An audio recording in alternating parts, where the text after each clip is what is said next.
Everyone, this is part 2 of common cards, where to play them, and why to play them in the position.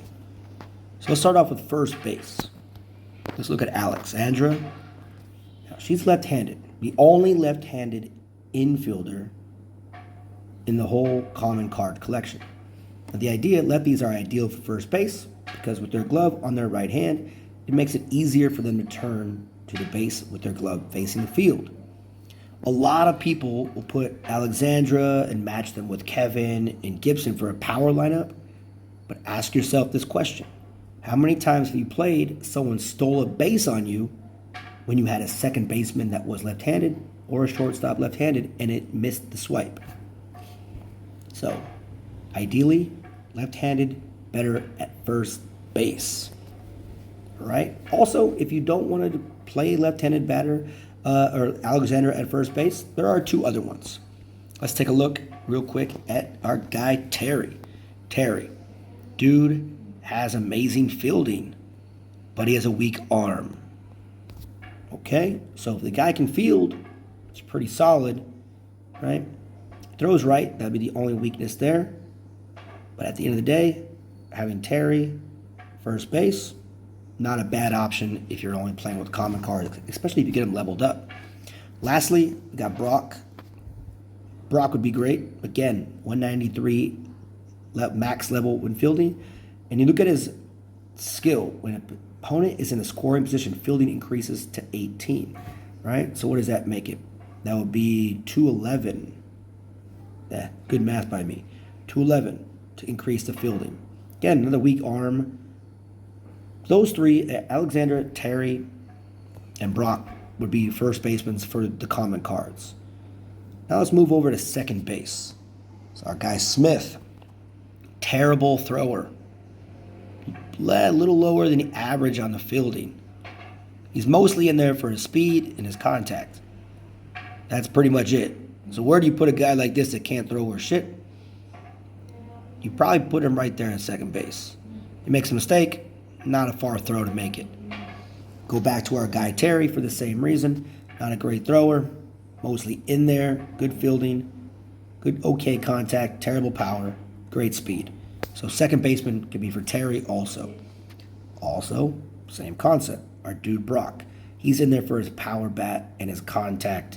Second base, ideal for this dude right here. Right? Great fielding, that helps as well. Okay. Moving right along to third base. We got two. So let's go with the first one. Our guy Hanzo. Dude has an amazing arm. Amazing fielding. Right-handed. That is also key. Main thing is skill. The dive and roll catch, as you can see. When he dives for that ball, he gets up pretty quick, launches that ball over. That is a must, because how many times have you played this game where a guy dives in like the front of the ball? Stupid glitch. Let's fix that baseball clash. Stupid dive in the front. That's dumb. But this guy, when he dives, he gets up quick, helps you out. Also, Rodriguez.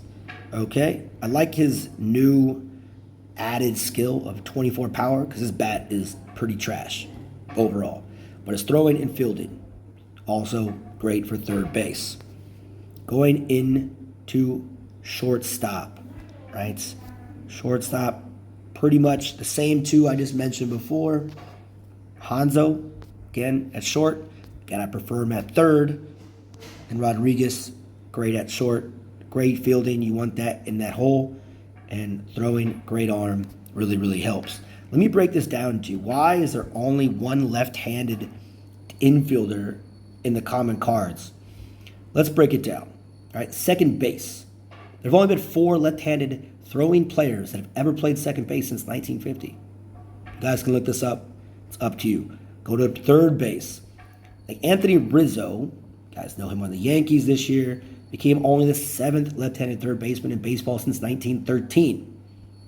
Don Mattingly, he was a Yankee. Terry Francona, right? You might have heard of him. And then one guy named George Sisler, who is a Hall of Famer. But Anthony Rizzo was the first left-handed third baseman since 1997. Right? And shortstop, left-handed. Some scrub named Lou Gehrig, right?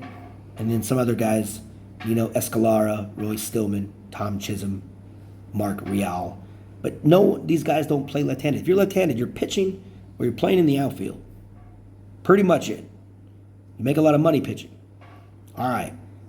So let's go to the outfield. Speaking of the outfield, I don't like the common outfielders that much.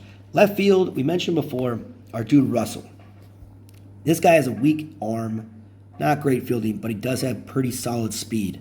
So that weak arm, it's gonna go into right field or left field because it's a shorter throw, left to third. All right. Also, let's go to our dude Michael, who's actually playing in right field or left field, excuse me. Again, weak throwing arm, terrible fielding. Dude is in there to mash. Better average speed also. Okay? Excellent. Now let's go to center field. Got a couple options here. Starting with, where's she at? Phoenix. Got a speed, blazes, throwing, missile launcher, fielding, trash. Right? Not great fielding. She's just kind of an average player for speed, but in throwing. Center field, probably a decent option. Also, Russell, again, his throwing is so crappy, but his speed definitely will cut the balls off in those gaps at 219. All right. And then Neville. Now, I don't have him at level 13, but it looks like this dude's pretty quick. So if someone can send me level 13 Neville's stats, I try to look for it, don't have it. But he might be a good option right there in center field with his speed. All right, now Phoenix is my only option for right field. That's it. She has a cannon. The only one really to have a cannon at level 13 for the common cards. That's it. She has a cannon, the furthest throw from left field or right field all the way to third base. And of course, she throws with the left arm, kind of like that left-handed third baseman. It makes it a little easier to turn and throw the ball quick. So right field for Phoenix would be my recommendation. Now we got catchers. We got two catchers. Coin flip, I guess. But if you prefer someone to hits with contact, right? And then early, too, because Ricky here, 9+ contact in the 9th inning. So you got to bat him leadoff or second is my recommendation. Pretty average, better than average power, quick. All right? Not fielding, catching, fielding and throwing, not really that great. He's in there for his bat and his speed. Our guy Tony, dude can throw. So if you're worried about stealing runners, great. Power when there's 2 strikes in a count. So if you're behind a lot, I mean, it only goes to 193, so it's way better than average. But contact, average. So it's really about, do you want a guy that can throw people out at a common level? All right, now pitching, it's up to you. My recommendation for all you beginning players is very simple. James, Michelle, Eric, get him to level 13. Doesn't really matter if you're beginning, get those 3 to level 13 and start playing. It's going to help you. All right, so there's my common card, where to play him, how to play him tutorial. Let me know what you think. I'll be doing this with the rare cards, the epic cards, and the legendary cards as well. All right, thanks.